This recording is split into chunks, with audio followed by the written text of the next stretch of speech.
Aware. Soccer beat lovers, soccer beat people today. Namhlanje siphethe umfana wasemalahleni eWitbank. Nami ngibuya khona eWitbank, abogogo bami babuye eWitbank.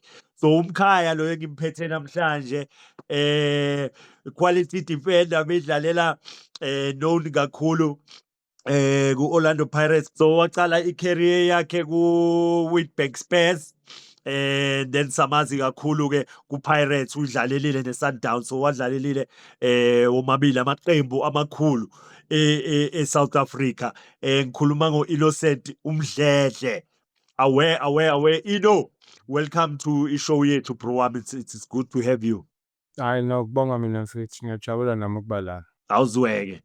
So today mani ngifuna ukuthi sikhulume ngomfana uSiyanda Ndlovu. uSiyanda Ndlovu mani umfana esibonile ukuthi beka-promising ngempela, bekavutha ashisa, adlala ku-Golden Arrows last season.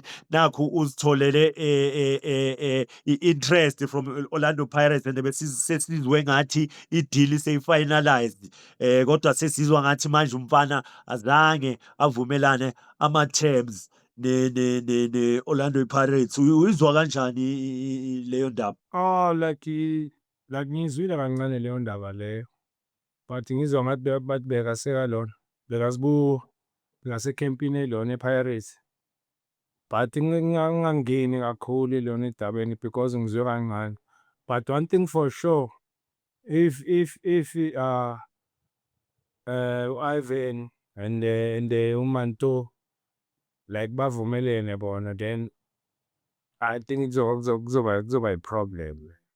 Yeah, ngoba nami ngiyazi wena Ino ukuthi kune-relationship e-strong between i-Arrows ne-Pirates, yabo. So kuyangimangaza ukuthi kanjani i-deal ingahamba wrong kanjani between Arrows ne-Pirates kanjena, yabo.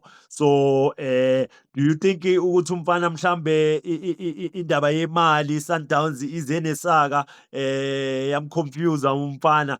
Because siyazi kunamanye ama-situation, angazi noma nawe kwayenzeka kuwe, ngoba phela nawe wawudlalela lona iBhakaniya and then wagcina sengikuthola sowulapha kimi kuSandawana. Yini isaka balikhiphi lapha kuBhakaniya?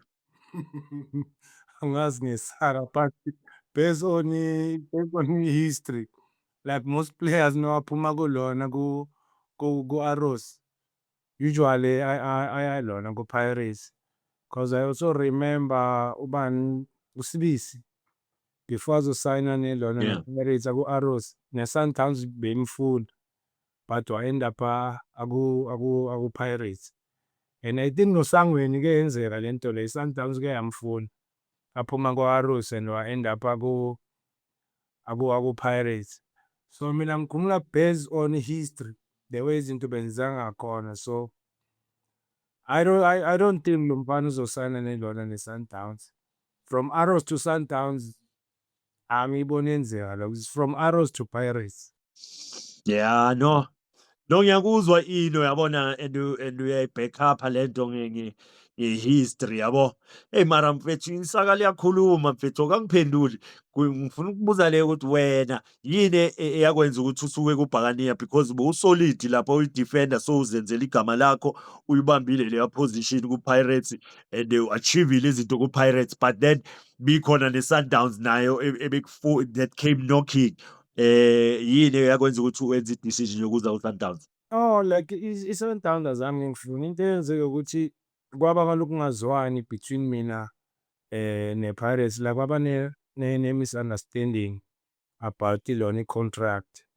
So it's like i-Sundowns ithole information leyo ukuthi kwenzakalani, then i-Sundowns yabeka ilona i-offer etafuleni, then while kusakhulunywa kusenziwani, i-Sundowns yabeka i-offer, then I went for it. Hayi, no, ngiyakuzwa mfowethu. So anyway, it remains to be seen ukuthi umfana uzophelelaphi, because asikezwa anything solid, yabona. Nami I find it kunzima ukubelieve ukuthi iplayer lingaphunyuka kumele liye ku-Pirates lisuke ku-Arrows ligcine liphelela ku-Sundowns. Kodwa-ke sizobheka i-space ukuthi kwenzakwalani, sizonikhipha informed nina ama-supporter ukuthi nicabangani ngale ndaba le eyenzakalayo ukuthi nakho-ke umfana manje usetholakala sekuthiwa is negotiating with iMamelodi Sundowns, akasakhulumi ne-Pirates.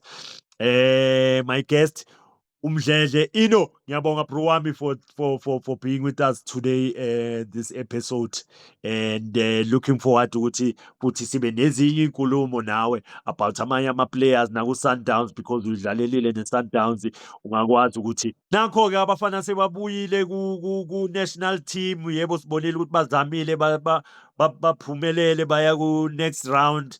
Unfortunately badliwa iCanada, kodwa-ke okupositive okunye okuvelile lapho nakhu abafana sebafunwa amathimu amakhulu. Sibonile ukuthi uRile azange ahlale nokuhlala, makafika nje usukile same time yoqedelela indaba ye-contract yakhe le phambili. So who do you think can be a replacement for uRile? Because simfisela inhlanhla umfana, usebenzile impela ukuthi azitholele i-contract lapha. Abanye bahambile, ube patient futhi kwahamba abonkoda bahamba, waba patient umfana. Now his time has come ukuthi ayodlala phesheya, and it's a big team le ayadlala naku-Champions League sihlale siyibona. So who do you think can be a replacement? USiyanda uNdlovu loyo bekangaba umuntu ongamreplace. No, I think ilona la Pirates I think like the country nama scouts are best. So anytime replacement bangayithola yona, baningi ama-player laphana ku-Pirates bangawuthola, because enye into I don't think bebengamhambisa banganayo replacement. Ngiyacabanga already sebanayo lona i-replacement. Yeah, and besides Pirates isitshengisile ukuthi i-quality iphethe ngobuningi. Asasekhona abanye abo-Jansen washaya enye against i-Sundowns leya mfana, kodwa sagcina singasamboni athola i-game time. So ama-player amaningi man angafike a-replace laphayana umfana uRile, and simfisela yonke inhlanhla. Nowapolice ngathi naye zingahamba kahle izinto zakhe, ngoba sivile naye ukuthi there's interest for him. Before we close, ngifuna ukwazi nje kuwe Ino, before siyivala, ukuthi alibhakaniya silibonile impela, hey, hhayi lize layithatha i-league after isikhathi eside, yabo. Sundowns i-dominator. Do you think this season bazobuya ngaloyo mfutho na? Ngoba njengoba sikhuluma nje sisho sithi sibisela uRile inhlanhla la yakhona impela umfana beyibambile i-team, usebenzile. Do you think i-Pirates izobuya ngomfutho ofanayo this season? Can they win the league again or le treble? No, look, ukhumbule enye into phela ukuthi kuyo yonke le minyaka lena, the only team ebekhona ukuchallenge lona iMamelodi Sundowns bekuyi-Pirates. So and ekugcineni kuzokwafika lokho, i-challenger for i-league title ithethe last season angithi, and coming kule season lena obvious ngoba bayiwinile. I think manje sekuyisikhathi selona se-Pirates manje ukuthi iqhubeke la igcina khona. Sakhuluma ngo-treble, hhayi bazo-add-a phezu kwaleyo treble this season. Usho kanje? Kusho ukuthi niyothatha manje, niyothatha konke ne-Champions League niyibhekile nayo i-Champions League. I'm sure unayo, nibhekile niyasho ukuthi hey, le Champions League le nayo iyafuneka. Look, i-Pirates each and every season ihlala iwini lona i-cup or something. So i-problem bekuyi-league kuphela, so sebayitholile i-league, so boqhubeka from ku-league bazame lawa amanye ama-trophy asele. Ma i-Sundowns uyibeka kuphi? Usho i-Sundowns nje hhayi dololo.